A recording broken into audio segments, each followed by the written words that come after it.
que ese agudo sostenido, con esa música de fondo, con esa actitud que tiene él, ya te deja wow. Pero es que aún riza más el rizo.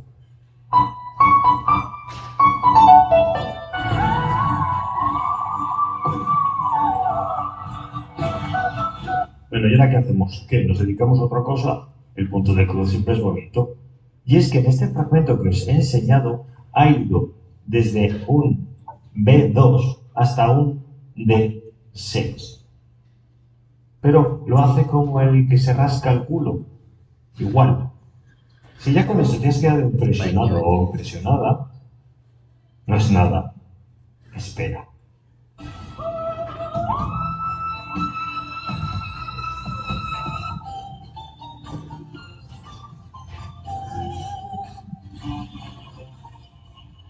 Ya está poseído, está poseído, es eso, está poseído.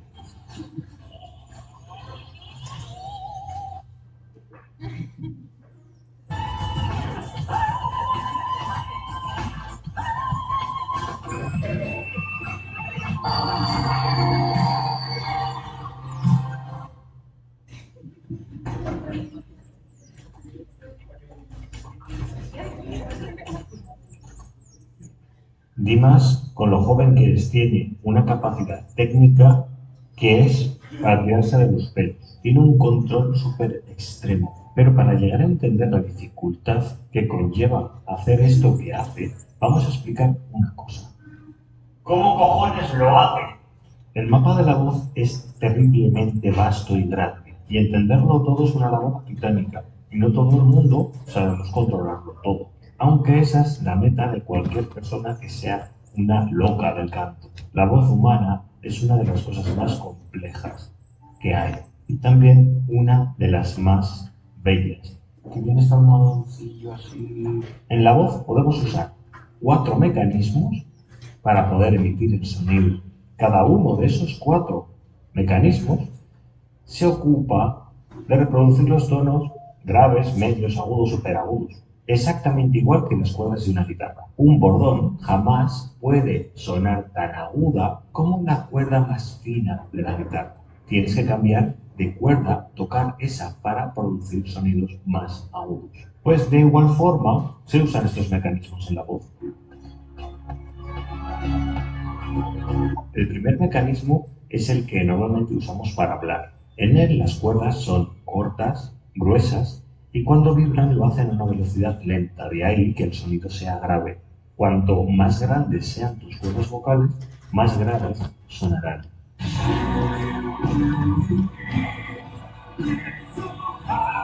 En el segundo mecanismo, las cuerdas se van a estirar gracias a la articulación del tiroides con el cricoides. Se estiran, ganando un poquitín de tensión, haciéndose más largas y más finas, facilitando la vibración, y esto hace que las cuerdas tengan tonos más agudos, o lo que es lo mismo, que vibran las cuerdas mucho más rápido. Es lo que muchos conocen como la voz de cabeza.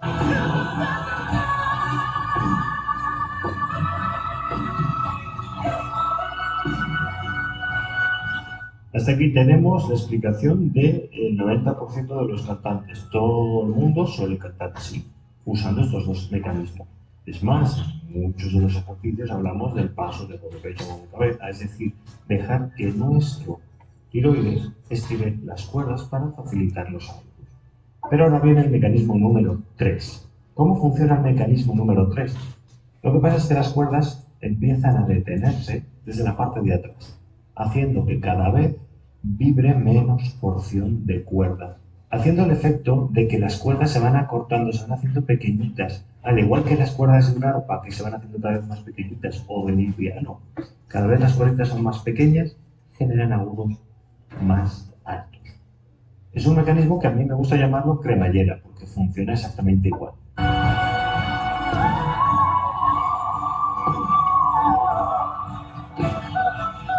Y finalmente llegamos al cuarto mecanismo. ¿Cómo funciona este mecanismo?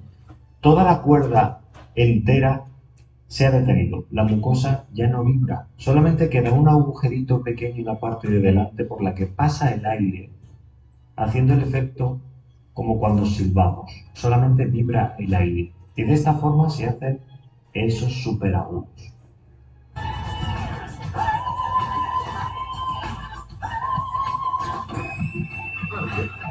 Pero si viviésemos en un mundo donde todos fuéramos felices y pudiésemos cantar igual que Dimas, sería porque no existiría la constricción. ¿Y qué es esto? ¿Qué es la constricción? ¿Qué son las tensiones musculares?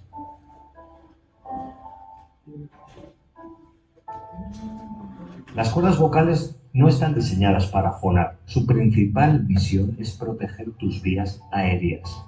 Eso es lo que le importa, porque de ello depende tu vida. Fisiológicamente hablando y biológicamente hablando, cantar no es una necesidad para ti. Por lo tanto, la función fonatoria es una función súper pequeña, frágil, que a nada deja de sonar, dándole paso a esta capacidad que tienen las cuerdas de proteger nuestras vías aéreas como si fuesen dos hierros. Si no hubiese constricción, aparte de que moriríamos atragantados con el primer bocadillo que nos comiéramos, podríamos pasar por estos mecanismos sin ningún problema. Pero entre cada uno de estos mecanismos se opone la constricción. Las cuerdas dejan de vibrar, se tensan y ya no funciona nada. Pero es que por si fuera poco, aquí tenemos que hablar de la constricción como algo que no es totalmente malo. Para hacer los mecanismos 3 y 4 tenemos que aprender a manejarla. Del mecanismo 1 al mecanismo 2 tenemos que librarnos de ella. Del mecanismo 2 al mecanismo 3 tenemos que domesticarla. Y del mecanismo 3 al mecanismo 4 tenemos que dejarla que se adueñe casi de nuestras cuerdas para que se mantengan cerradas, firmes, que no vibren. Pero si no domas correctamente a esta bestia, si no tienes el control de ese Tyrannosaurus Rex, que es la constricción, puedes morir, no te va a morder, te va a comer. Pues es lo mismo, es como domesticar a un Tyrannosaurus Rex. Sí que es verdad que dependiendo de nuestra voz, de si somos más bajos, más barítonos o más tenores, vamos a hacerlo más fácil para acceder a esos agudos o más difícil. Unas cuerdas más grandes van a necesitar el doble de control para conseguir esos agudos y a veces es imposible. Unas cuerdas más cortas, más pequeñas, pueden hacerlo de una forma más sencilla. Lo bonito es que juega con la intensidad de su voz, pero en ningún momento ni abre las cuerdas ni las aprieta. Las tiene siempre en el punto perfecto.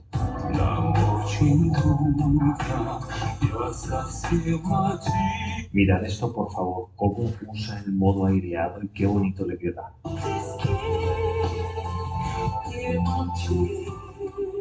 Escuchad este cambio, parece que están cantando dos personas diferentes.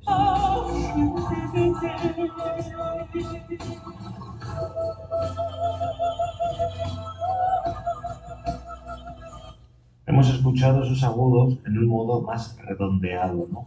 Pero ahora vamos a escuchar uno más potenciado.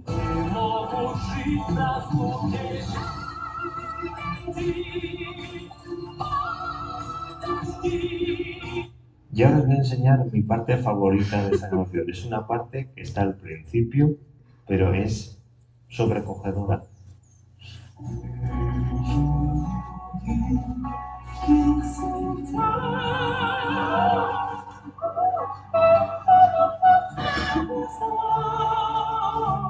Es para morirse uno en la silla. A esto me refiero cuando digo que no es que sepas cantar agudo ni grave, es que lo que hagas, lo hagas desde aquí, que conmuevas. Yo pensaba que Dimas pues tenía una voz fabulosa, espectacular, ¿no? Y que solo le faltaba dominar esas voces rasgadas, ¿no? Si supiese ya hacer voz rasgada, es que ya creo que dominaría todo el mapa de la voz. Y voy y me encuentro esto. Solo hay que escuchar cómo cambia de modo, cómo juega con la intensidad, con la interpretación, cómo te mete dentro de la historia, aún sin saber, sin entender lo que dice.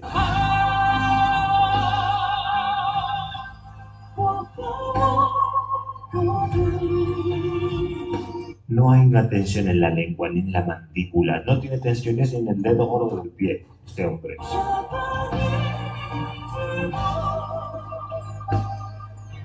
A este hombre la voz le funciona como el latido del corazón, de forma automática, no tiene que pensar. Y es un espectáculo escucharlo porque cada segundo está cambiando de modo, tiene una dinámica espectacular, porque tan pronto parece una voz de barítono, potente, con cuerpo, tan pronto parece una soprano y tan pronto parece un alienígena, porque hay notas que eso son solamente hechas por alienígenas del quinto elemento. Y es que este hombre se atreve con todos los estilos musicales que le eches. Es que ahora está cantando una canción de Bruno Mars.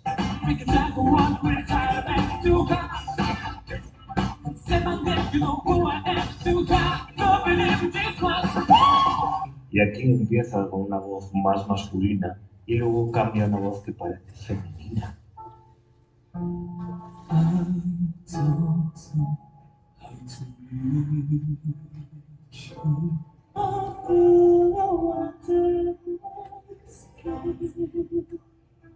Y ahora escuchadlo, porque esto es muy interesante. Él mantiene su laringe abajo, lo más baja posible. Pero recordemos que la laringe necesita elevarse para conseguir tonos más agudos. Fijaos cómo su color de voz cambia. Cuanto más sube, más eleva la laringe. Más pierde ese sonido operístico. Aún lo mantiene un poco. Así que hay que elevarla.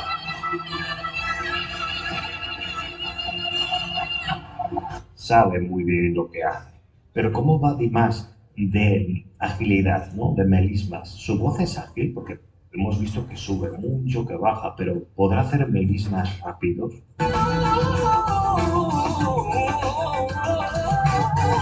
Y haciendo esto es cuando una persona ya le pilla manía, porque no se puede ser tan perfecto, ¿no?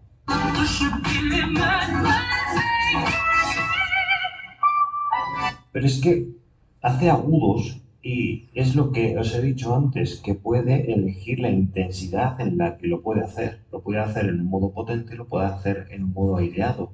No solamente llega, sino que controla la intensidad con la que los hace, esos agudos.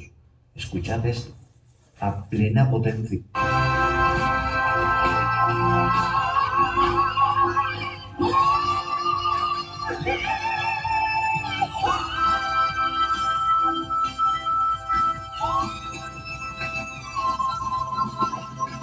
Cuando dices que no puede hacerlo mejor, aún sube más, es que no sé, alienígena este hombre. Mirad aquí haciendo estacatos como el que se rasca la oreja. Igual.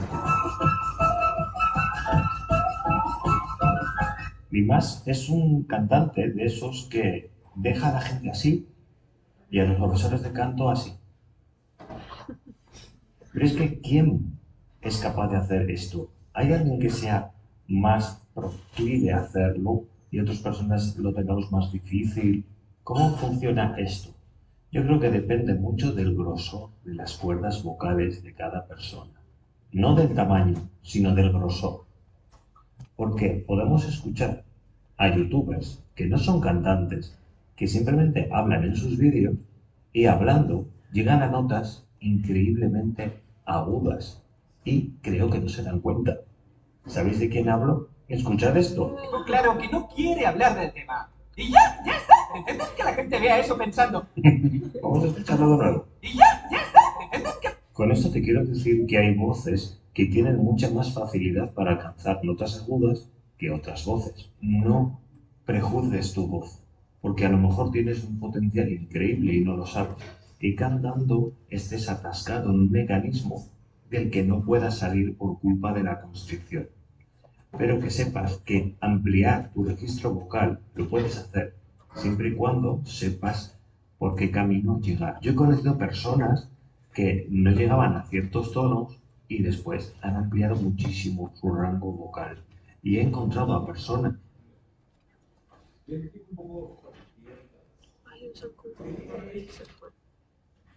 Este video lo pongo para que vean la dificultad implica manejarlo. No es, hay cantantes que tienen muy bonitas voces, simples de voz, la letra, por el sentimiento que le transmite, pero otra cosa es manejar la voz. Por eso está catalogado como el mejor cantante, porque es cómo maneja. Y parte de lo que yo quisiera que puedan apreciar cuando van a escuchar a un tenor o un cantante, puedan apreciar la dificultad técnica que implica sacar ese sonido. Yo a veces, cuando veo estos conciertos de André Ríos y las personas en la plaza y las personas lloran al escuchar una canción, y ¿por qué acá en Perú no lloran? ¿Por qué en Europa todo el mundo hay unos sentidos que son depresivos, que se pongan a llorar? No, respeta. Es que desde muy pequeño se enseñan instrumentos y saben la dificultad técnica que implica llevar a esa excelencia.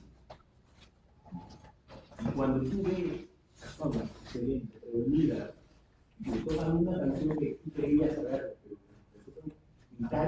y tal excelencia, dar una excelencia, tú agarras y dices, escucha, qué hermoso estar en este momento compartiendo esto. Y eso es lo que sentimos. Es un poco lo que quiero decirles con esto de la voz. Yo puedo haber mostrado en equilibrio, en audición, en olfato, en sommelier. Todo hay excelencia. Pero hay que saber por qué es que llega a ser excelente. Esto aquí lo detalla bastante bien. Para mí es mucho cuando yo veo esto y me impresiono, una cosa es leer un libro, otra cosa es darme un cantante cómo lo maneja y le saca la secuencia exacta. Se los quiero transmitir y bueno, para que lo hayan podido apreciar, porque bueno, comprendo que sus expresiones, sus temas son importantes, pero tal vez esto no lo puedan escucharse que no están dedicados a esto, o al menos no lo puedan apreciar en esta profundidad de análisis, porque a veces estamos en otra. Entonces, ese es lo que les tenía a traer y vamos a empezar entonces ya con nuestras posiciones. Ya empezamos con el primer grupo, por favor.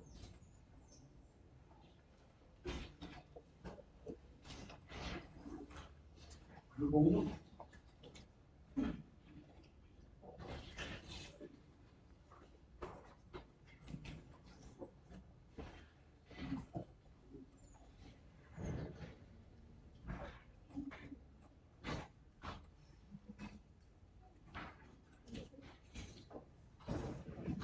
El chico.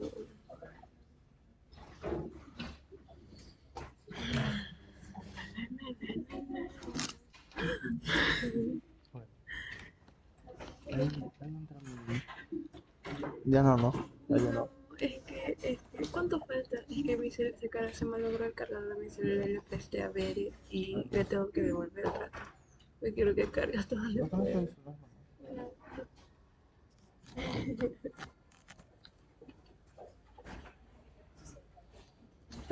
Está cargado. Ya está en casi 40.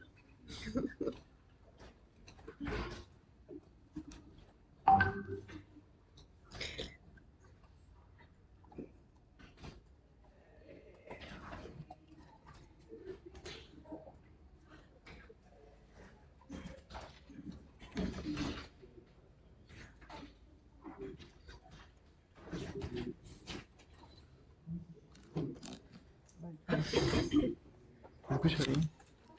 No voy más adelante. Si no, voy más adelante. Normal. O si no, lleva tú el micro mejor. A ver, espérate. No, pero Debe ser cuando... Luego se puede escuchar las teclas. No, yo no voy a escribir.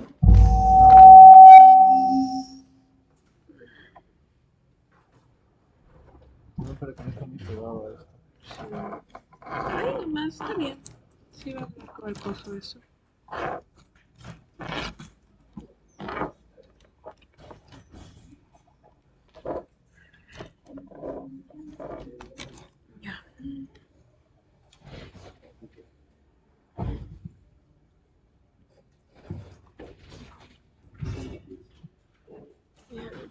voz de hombre.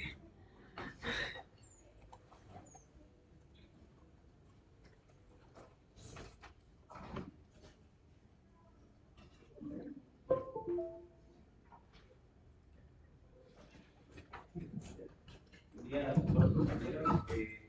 El día de hoy el tema que voy a hablar es de la lipomalacia. ¿Sí? Para iniciar, quisiera definir qué es la lipomalacia. ¿Sí? Quisiera que nos quedemos con ese concepto, el cual es colapso de estructuras supraglóticas durante la inspiración. ¿Sí? Tenemos con eso, es un colapso de estructuras que se encuentran por encima de la glotis, las cuales al que colapsar adquieren un estado de flacidez, ¿no? Un estado de latitud no normal, lo cual genera una obstrucción de la vía respiratoria. ¿Sí? Entonces, queremos con el colapso de estructuras supraglóticas durante la respiración. Ahora, otra cosa que es importante saber es que la lipomalacia es la causa de estridor más frecuente de la laringe pediátrica. ¿Sí? Si nosotros visualizamos que tenemos un paciente con estridor, el 50-75% puede ser por la lipomalacia. ¿Sí? La neumonía clínica más frecuente es la laringe pediátrica. Sin embargo, si bien la mayor parte es congénito, no es la única causa. He leído que puede haber el adulto también, incluso por intubaciones, ¿no? Sí, pero es muy raro.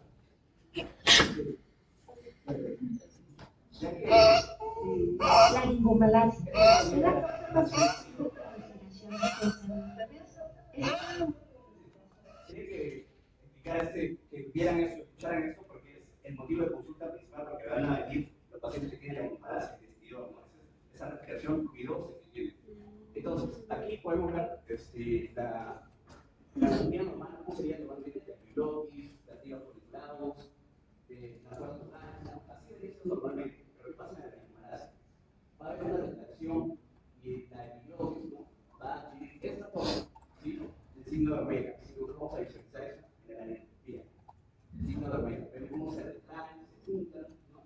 Lo que causa una propia flacidez y lo que causa también la obstrucción de la vía respiratoria, ¿no?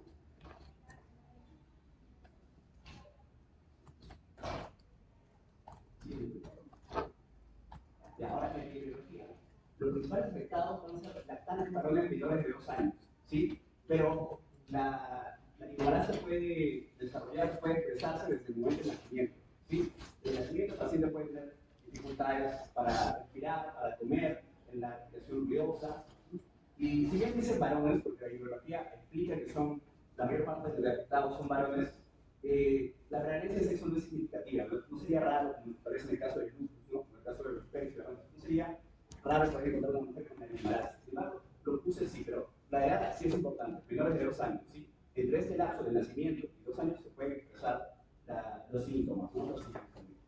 La etiología, no existe una etiología clara, sin embargo existen teorías sobre la etiología. Por ejemplo, un desequilibrio el desequilibrio neuromuscular, o una variante en la anatomía normal de la laringe, lo cual incluye con la maduración y la rigidez. ¿Por qué? Porque al hacer una falta de desarrollo de la laringe, ¿qué ocurre? Que nosotros le vaya adelantando el tratamiento, es observar al paciente hasta esos 2 años, ¿sí? Esos 2 años en los cuales los síntomas van a progresar y van a adquirir también la laringe tiene una rigidez, lo cual va a hacer que desaparezca esa condición, ¿sí? Al final de todas esas teorías, son teorías porque ninguno termina de ser explicado por completo.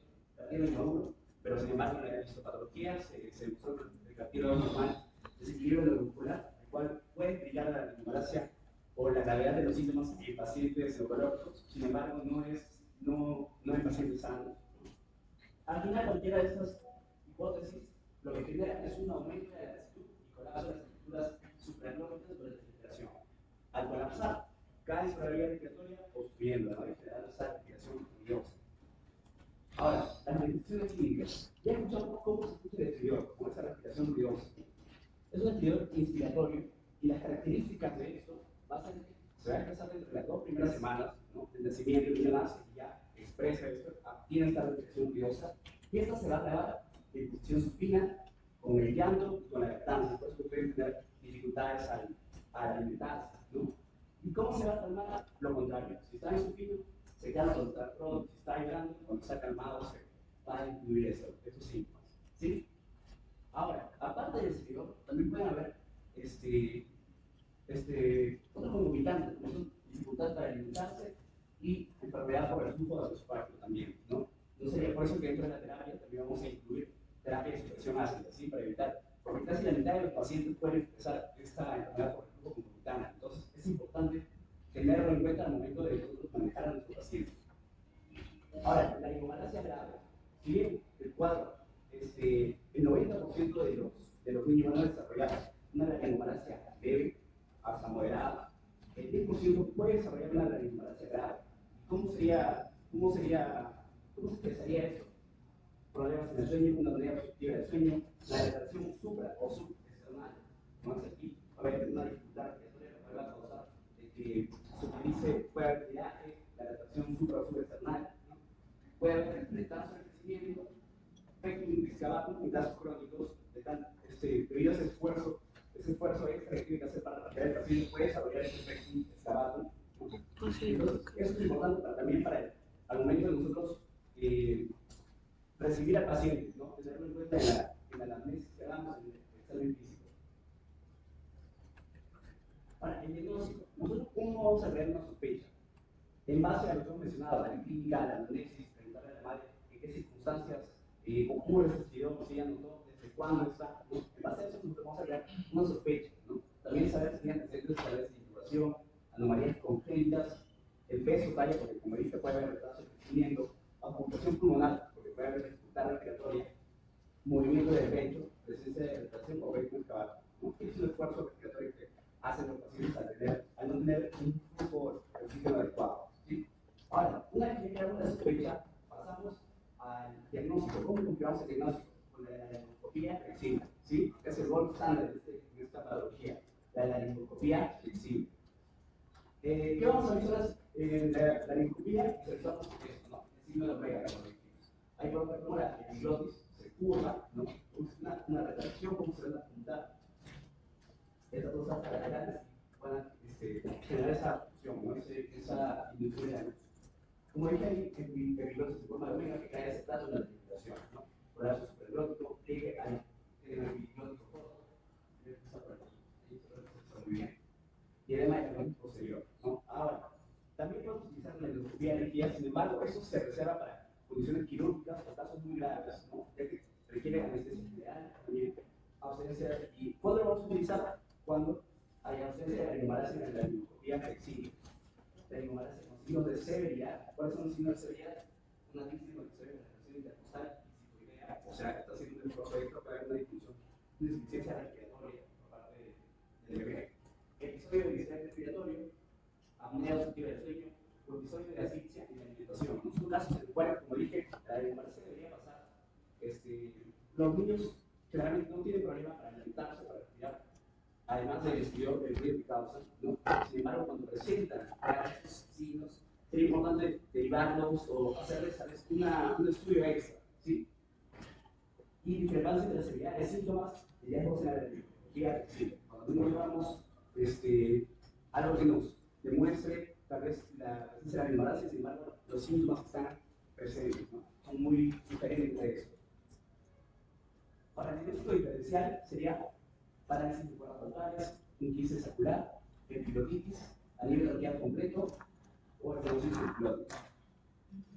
Con respecto al tratamiento, como mencioné, los síntomas tienen un pico, ¿sí? Tienen un pico que es hasta los 6 a 8 meses. Después nosotros vamos a observar el paciente. Si bien está desde el nacimiento, hasta los 6 a 8 meses se pueden agregar los síntomas, pero ahí va a adquirir un curso descendente, ¿sí? Van a desaparecer. Es por eso que se prefiere esperar, observar, seguir al paciente hasta los 2 primeros años, ¿sí? Como dice ahí, 90% se resuelve entre los 18 y 24 meses de edad. Pero además de esto, mencionamos que casi la mitad de pacientes pueden cruzar con enfermedad por reflujo, una enfermedad por reflujo concomitante a este cuadro, y es por eso considerar la terapia de supresión ácida, ¿no? En el caso que el paciente lo presente. Con IVPs o lo que hagan los doctores de medicina. Además de eso, la terapia del agua, por la aplicación que pueden hacer, ¿no? Y la dilución. Garantizar un aumento de peso adecuado. Como mencionamos, una de las síntomas principales nos orientaría a pensar en un cuadro grave, la pérdida de peso. Entonces es importante que nosotros garanticemos un aumento de peso adecuado del paciente. Casos graves, ¿qué deberíamos usar? Por presentar síntomas de la vía respiratoria y manifestaciones suficientemente graves, se procede con una supraglotoplastia, ¿sí? Supraglotoplastia es un término el cual engloba la cirugía en la cual se va a retirar los restos redundantes de la supraglotis, ¿no? ¿Para qué? Para evitar que exista esa obstrucción de la vía respiratoria. Aquí imagen, podemos visualizar cómo era un niño con un bebé, una enzima omega, ¿no? Con la lipomalacia evidente. Y aquí puede ser una operación en la cual se quitan los huesos para evitar para disminuir este cuadro de obstrucción, ¿sí? ¿Cuáles serían las? Bueno, y dentro de esta supraglotoplastia podemos encontrar la aripiplastia y la aripiplastia, ¿no? En este caso se recomienda la aripiplastia, ya que se dan bebés los cuales no presentan comorbilidades, pero tienen mejores resultados de la aripiplastia. Ambos se engloban dentro de lo que es supraglotoplastia, en este caso, ¿sí? ¿Y cuáles serían las complicaciones dentro de esta operación? Estenosis suprarrótica, aspiración, disfagia e infecciones de vías respiratorias bajas, ¿no? Y en algunas ocasiones es necesaria una traqueotomía en casos graves, en los cuales el paciente presente una recidiva a pesar de todo esto, se debería proceder con una traqueotomía. Como dije, en casos graves de colapso de las suprarróticas. Bueno, aquí no se utilizó para la bibliografía, utilizamos el libro que se me pasó el Laringe, el Petros, Up to Date y un poco de Amazon.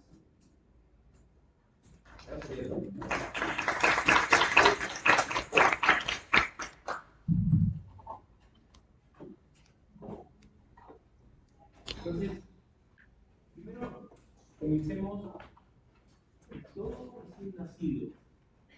Primero, voy a llamar la atención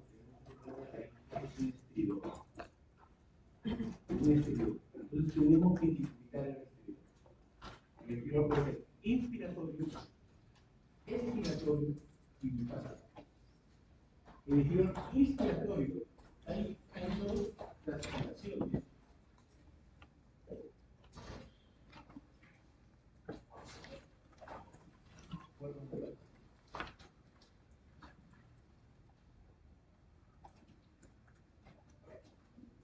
Inspiratorio es de supraglotis para arriba.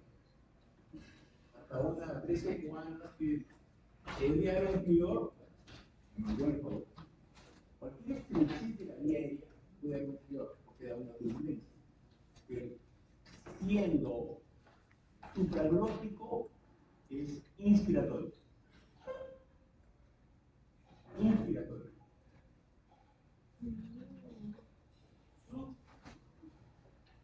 El bifásico, acuérdense, clásicamente es el asma, un expiratorio.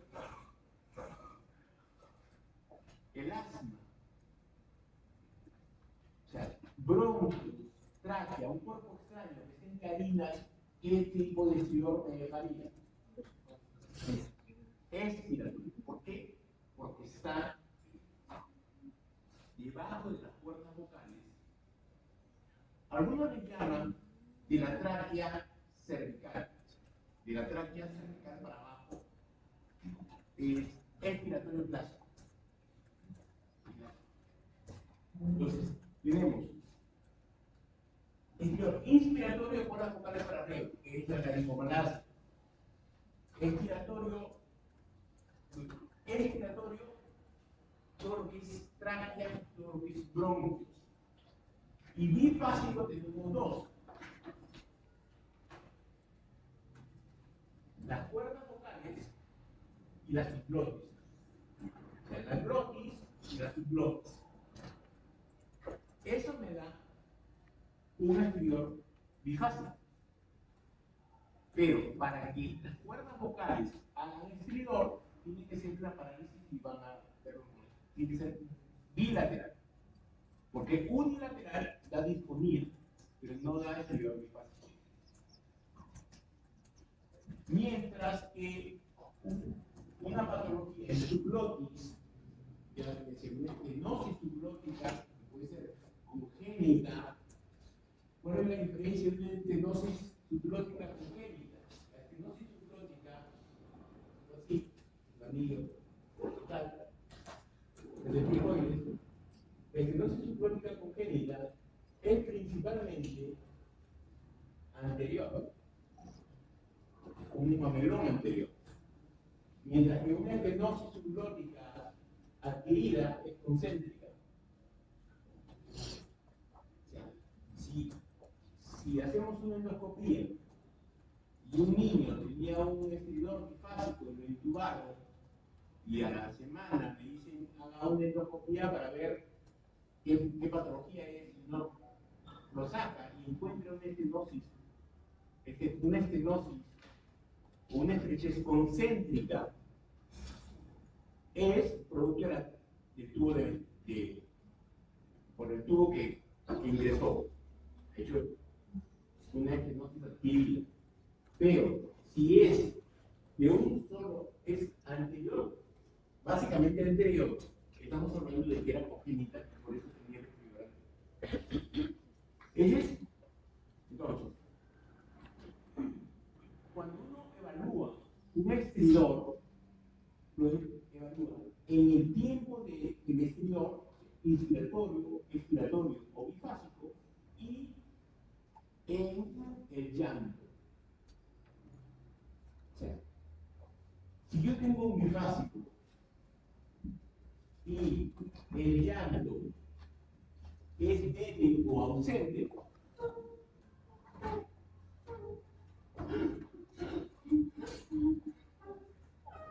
o se pone rojo y no bota llanto, es una parálisis cuarta bilateral. Entonces, va a una interconsulta, un recién nacido,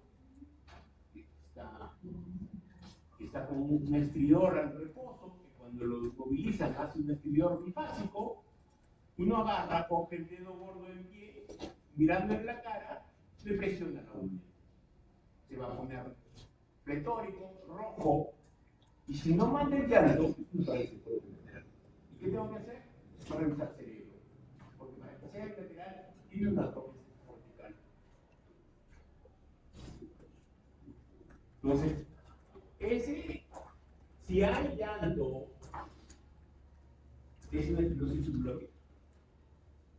Digo, todo hay variantes, todo es, pero les hablo del 80 o 90%. Así se evalúan los estridores en un recién nacido.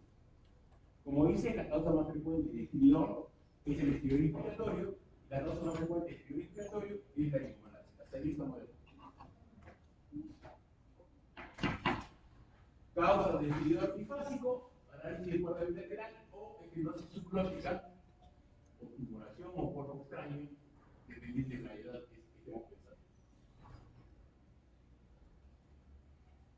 Una tracheomalacia, tráquea.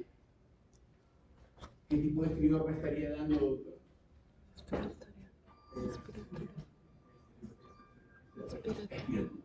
Tráquea. Ahora hablamos de laringomalacia. La laringomalacia, tenemos dos tipos de clasificaciones que me gustaría recalcar. Uno, el tipo cuerdas vocales, aritenoides, cuerdas vocales, aritenoides, cuerdas vocales, aritenoides. En el tipo 1, 2, 3. En el tipo 1, no es así, y las mucosas aritenoideas es muy redundante, como cuando puso, no en el segundo video, veían que se metía los aritenoides hacia adelante. La mucosa aritenoidea se mete sobre la nuez. Es la mucosa aritenoidea que se mete. Y eso quirúrgicamente operamos solamente la mucosa. Tipo 1, mucosa aritenoidea. Tipo 2, aquí sí.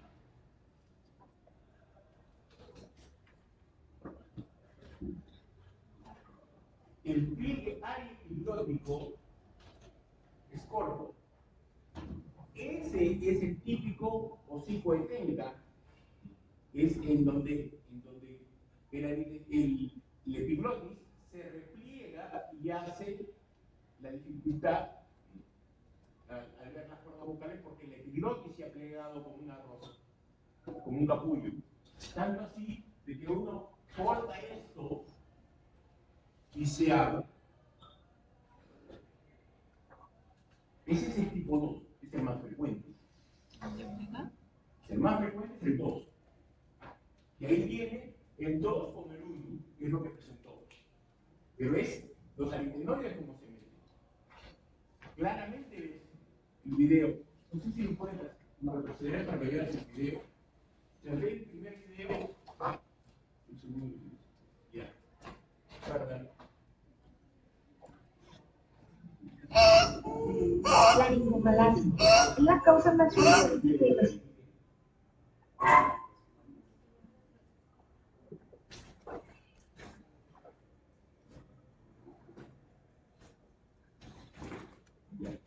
Otro punto importante de el video es la asociación con reflujo.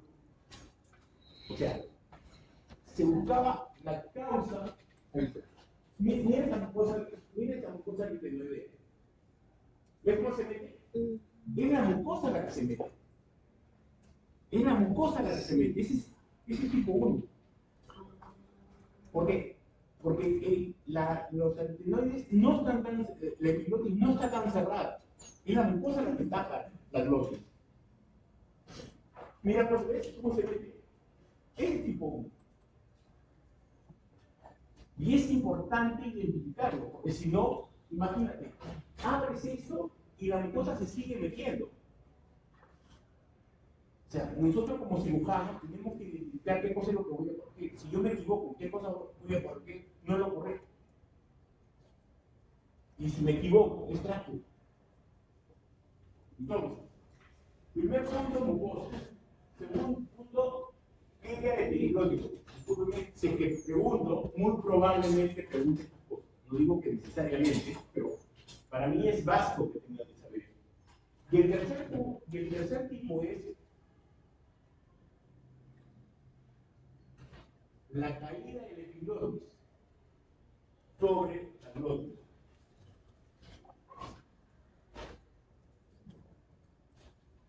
¿Y por qué? ¿Por qué se cae? Porque acá está la lengua y en el medio hay un pliegue gloso epiglótico. Gloso, lengua, epiglótico, epiglótico. Entonces, el pliegue gloso epiglótico lazo hace que la epiglotis se caiga.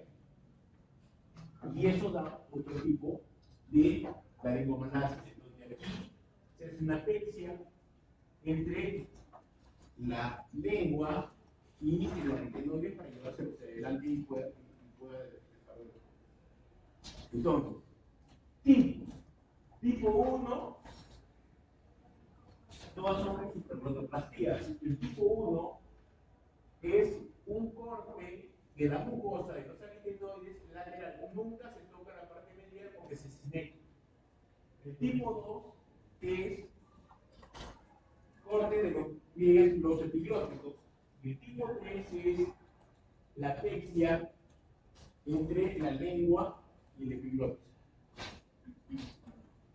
Esos son lo que es los tipos y soluciones quirúrgicas, todas se llama supraglotoplastía. En este. Ahora, de ahí venimos a otra clasificación, los grados.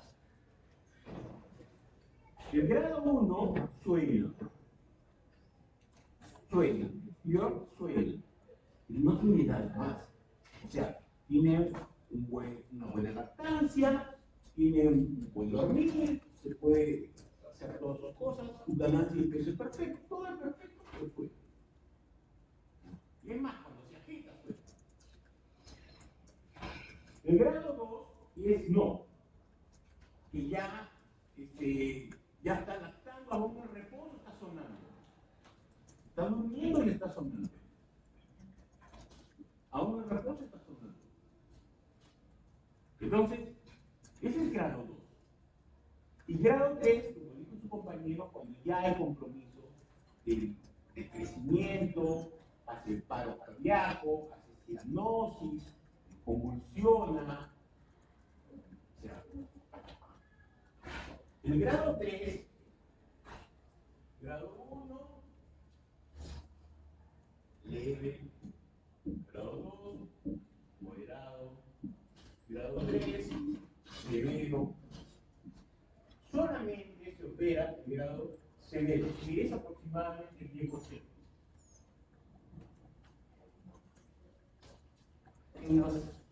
La laringomalacia actualmente se asocia mucho al reflujo.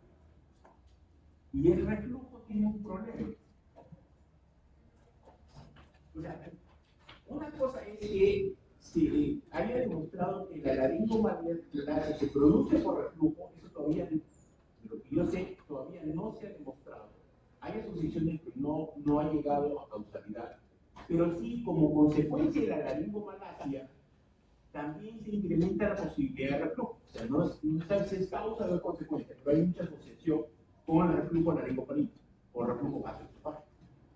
Entonces, ¿qué es lo que hace el reflujo? ¿Qué hace en la laringe un reflujo?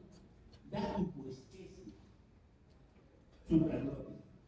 ¿Qué implica una hipoestesia supralógica? Que pueda haber microaspiraciones y más probabilidades de neumonías. Entonces, cuando yo tengo, no sé, doctor, ya qué vacuna ponerle a mi sobrino porque para haciendo neumonías, en estos 8 meses ha hecho 3 neumonías. ¿Qué es lo que tiene mi sobrino? No tiene nada, tiene un poquito de estridor, pero me han dicho que es leve, no hay ningún problema. Sí, ya hace 3 neumonías en 8 meses. Lo que tiene es un reflujo.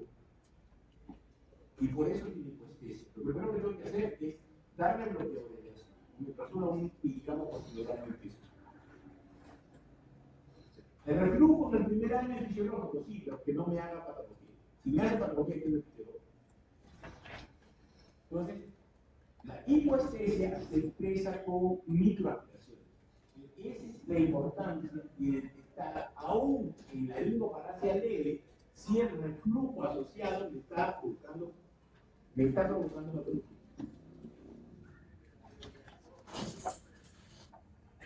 Pero solamente el 10% es quirúrgico, solamente la laringomalacia. Ahora, hay otra cosa más. Hay supragloboplastia, por decir, unilateral, sobre todo en este. Opero una sola, o opero las dos de frente. Cuando en la patología, Nachito. como opero en tu casa, llegó tarde. Ya. Entonces, cuando la patología laringomalacia está en un contexto de un paciente con un problema neurológico de fondo, ejemplo, síndrome de Moebius, eso le debe haber enseñado en Gustavo, si no le han enseñado, es la parálisis facial bilateral. Los niños que no tienen sonrisa. Ellos se asocian mucho a la laringomalacia. ¿Por qué? Porque la laringe no sube y baja.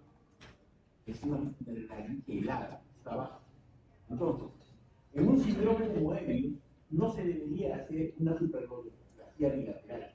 En un paciente con una parálisis cerebral que además tenga una laringomalacia, no se le debería estar haciendo porque tiene un síndrome neurológico central. Entonces, ¿por qué? Porque si yo le hago bilateral y la laringe no sube y baja, hace una estenosis. Entonces, por eso es que se le hace unilateral.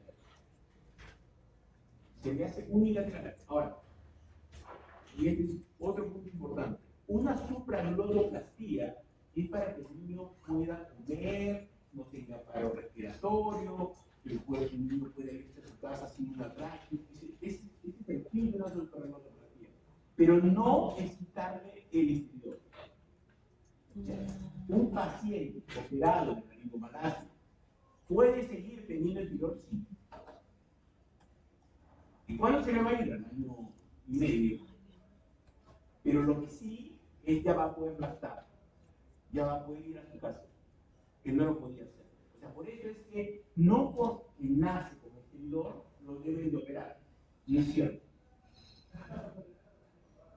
Como dijo su compañero, a los 2 meses se presenta, pero también puede presentarse al nacimiento. Si es al nacimiento, tiene más probabilidades de vivir a Siberia, pero no necesariamente. Entonces, y ahí empeora hasta los 6 meses y resuelve casi al año y medio, máximo 2 años. Pero claramente al año y medio ya tiene que estar mucho mejor. Vamos. Segundo, hasta un 40% en algunas estadísticas asocian a la laringomalacia con otra patología de la vía respiratoria. O sea, una laringomalacia puede asociarse a una parálisis de cuerda bilateral, puede asociarse a una estenosis subglótica, puede asociarse a una traqueomalacia. O sea, no porque tiene laringomalacia ya es única patología. Eso es importante tenerlo en cuenta, porque cuando uno entra a operar a un niño tan pequeño, pero los padres están ahí pensando en que va a salir perfecto. Y cuando tú abres las cuerdas vocales, abres y que recién puedes ver las cuerdas vocales, y las cuerdas vocales no se mueven, te pones a llorar porque realmente casi no las has resuelto nada. Sigue teniendo un problema de que tiene una parálisis de cuerda bilateral y que no le escuchaste el bilateral porque el respiratorio era muy evidente y todos pensábamos. A veces los neonatólogos son los que, al ver que tiene un exterior tan fuerte y también oceanótico, inmediatamente lo intuban, y cuando lo intuban se ven que está cerrado la supraglotis, y ahí hay una pena de que se ponen el tubo y después te llaman a un otorrino para que vean qué cosa es lo que hacen. Entonces uno, ahí intubado, le cortan los pliegues, que es lo más frecuente, y ya con eso lo desentuban, porque ya con eso tienes espacio para poder intubar. Con eso lo desentuban y ya pueden ver si además tiene una parálisis de cuerda bilateral. Yo he aproximadamente operado unas 13 laringomalacias, un síndrome de Moebius. El primero se me murió, bueno, no se me murió en quirófano, se me murió después, sería hasta el año, pero no comía. Y no comía, ¿por qué? Porque el síndrome de Moebius no deglute, por ejemplo, pluribas. Entonces, y fue mi primer paciente. Entonces, cosa corta, a mí me llamaron para que yo fuera a convencer a una mamá que el niño se tenía que hacer traqueostomía. Y hacer una traqueostomía en un recién nacido es muy malo. ¿Por qué? Porque se destruye la cámara, es muy chiquita, y la aspiración, y a cada rato se sale la cámara y el niño se muere. Entonces necesita, aún con traqueostomía, el hospital del niño estaba lleno de niños hospitalizados porque tenían traqueostomía. Porque se necesita que siempre esté una enfermera ahí. Entonces le hacen la traqueostomía, le salvan la vida, pero va a vivir en el hospital. Los padres no pueden vivir en el hospital, lo abandonan al niño y se van. Entonces eso, y a mí me dijeron que le vaya y le diga a la mamá que tenía que hacer una traqueostomía porque el niño hacía cada rato haciendo. Y la madre agarró y me dijo, doctor, pero usted me va a asegurar que si le hacen ese procedimiento, mi hijo lo voy a poder llevar a la casa. Y se me quedé helado porque no era cierto. Porque si yo lo llevo a la casa y no se puede resolver, pues yo trabajo, yo soy madre soltera, tengo 3 hijos, un tercero, y yo a mis hijos los encierro para que con la comida dentro los encierro, y su hermana mayor le va a hacer la salud. Y si mi hijo se muere, yo lo hago de responsable. Y yo agarré y me dijeron, dice, no, señora, discúlpeme, usted me comunicó, yo no lo puedo comunicar. Me fui a leer qué cosa le puedo hacer. Porque cuando estoy hablando del 2000, eso no estaba muy bien establecido. Me puse a leer y vi que podía hacer la areofiloplastía, y después vi la supralotoplastía y logré una supralotoplastía, pero le hice bilateral. ¿Por qué? Porque no estaba escrito bilateral. Le hice bilateral Y mejoró, ya lo adaptaba y todo, pero a los meses se metió, como ya le pusieron una zona automática, por ahí se alimentaba, pero como bien le dijo a la madre, sus hermanos no podían cuidarlo, por una neumonía, por los flujos que tenía y no podría decir como cirujano, pues yo lo hice bien, no lo hice bien. ¿Qué cosa debe ser? Estudiar más. Por eso es que hablo de unilateral y de reflujo, porque se me ha muerto el paciente. Y tú sientes esa pérdida, porque puedes estudiar más. No le eches la culpa al paciente. Comienzas a buscar mejores técnicas operatorias para poder decidir en qué paciente hacer lo que es necesario hacer. Y eso es lo que yo enseño a mis residentes y todo. Nunca decir, bueno, esto yo lo domino, esto yo lo hago así, y el paciente es buen paciente o mal paciente, cursó bien o cursó mal, no. Seguirlo y verlo que vaya todo bien. Y si no va bien, échate la culpa. ¿En qué cosa te equivocaste para que no marche? Y a veces, en el momento que tú lo hiciste, era cierto lo que hiciste, pero después ya no es cierto. Entonces es un poco eso. Gracias, Rubén. Bueno, básicamente, recuerden los tipos de escritores, los diagnósticos de escritores, el llanto para hacer el diagnóstico inicial, las patologías que pueden estar asociadas, ¿no? Sobre todo las de subglotis, el hemangioma subglótico, la estenosis subglótica, las subglotis, y bueno, básicamente la indicación quirúrgica y el refugio. Que les haya preocupado, pero sí, se pega, no, se vuelve a pegar esto, pero ya más peligroso. Lo bueno es que yo les digo, ustedes pueden entrar hasta en su segundo si entran a cortar, si quieran normal, como para ver las formas vocales, como para intubar, pero en lugar de intubar vas al borde del glotis y lo cortas.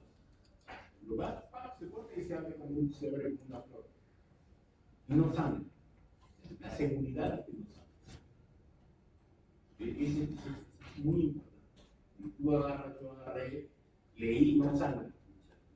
Y si sangra, ¿con qué dedo lo paro? O sea, podemos ayudar juntos. No sangra. Revisé anatomía, revisé todo, ya todavía. Murió la bolognesa y microbio. Y corté y no sangró. Corté el otro lado y no sangró. Y de ahí, desde que no sangra. El tipo 2, ¿verdad? ¿No? ¿El tipo 2? Ok.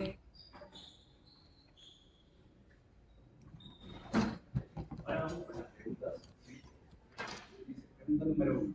Recién nacido de una semana es traído por sus padres por presentar dificultad para alimentarse. Además, se evidencia el periodo inspiratorio que empeora al momento de la lactancia y de estar en posición supina. Posiblemente más probable.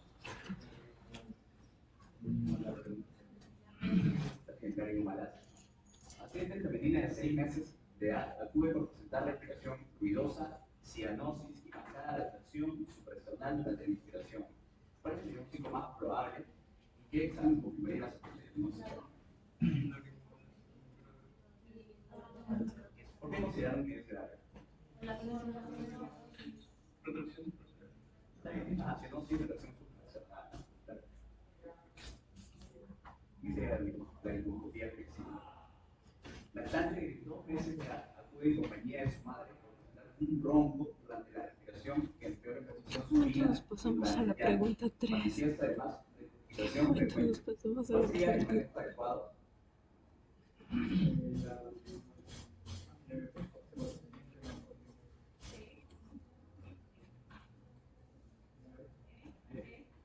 ¿Y los dos? La respiración sí. Y manejo. Algo que no expliqué, pero que Abdul lo resaltaba, era sobre la ronquera, ¿no? De que se solía asociar mucho a la ronquera con la rinomalacia, sin embargo, no es algo, para los neumones, no es algo, no tiene una fuerza como para nosotros orientarnos en esto únicamente por la ronquera, ¿sí? Algo que quería saber resaltar. ¿No?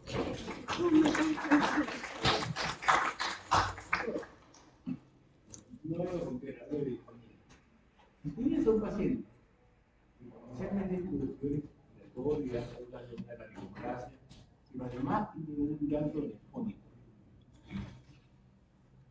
¿Cómo tú lo contextualizarías? ¿Por qué habría un llanto nefónico?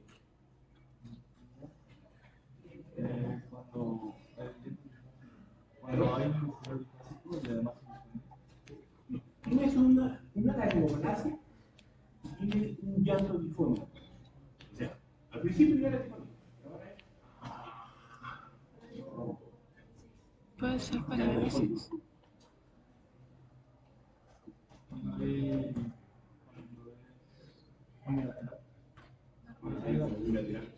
Que aparte de la laringomalacia haya una parálisis unilateral, sí, cierto. Otra causa, alguien que me pueda decir.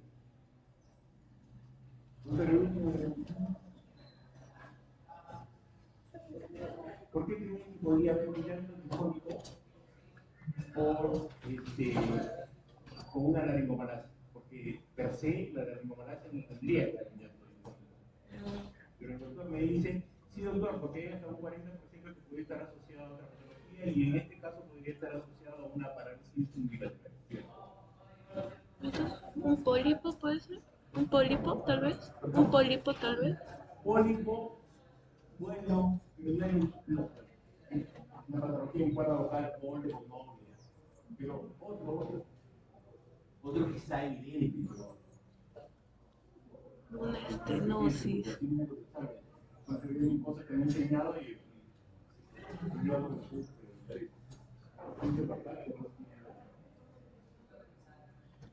doctora, la de rojo, ¿me puede decir? ¿Qué opina, doctora? ¿Qué puede ser? La laringomalacia, ¿con qué patología se asocia? ¿Perdón?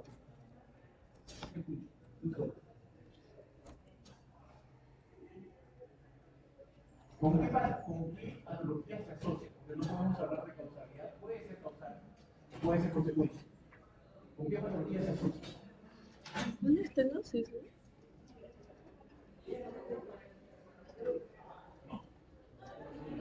Doctor, usted, la laringomalacia, ¿con qué patología se asocia? Ah, esa puede ser una buena pregunta. Lo he dicho y no lo han tomado en cuenta. ¿Perdón? No, ¿perdón? No. Estenosis. Por eso, yo le puedo poner la laringomalacia, le pongo tonificar y después 96% no acertar. O sea, y yo me siento culpable, pero el problema es sus orejas y cosas, porque la idea es, yo lo digo, no es que no lo digo, lo recalco. No se puede decir que hay una causalidad, o se puede ser causal o consecuencia, pero siempre está asociado, por eso le dan inhibidores de bomba. No le da para que no tenga laringomalacia, para que no tenga reflujo. Y el reflujo en la cuerda vocal, ¿qué produce? Produce inflamación de la cuerda vocal. Y esa inflamación de la cuerda vocal te da una laringitis, que predispone a pólipos, a nódulos, a granuloma. El reflujo es la principal causa de patología laríngea. Entonces, por eso les digo, si tienen una laringomalacia o un llanto difónico, como dijo tu compañero, ¿qué es lo que tienen que pensar? Sí, puede ser que tenga una parálisis unilateral, pero lo más probable es que el producto del reflujo esté haciendo una disfonía. Por favor, piensen bien, porque los datos los tienen. Ahora es cómo lo utilizan. Ni grabando que se lo graban ustedes.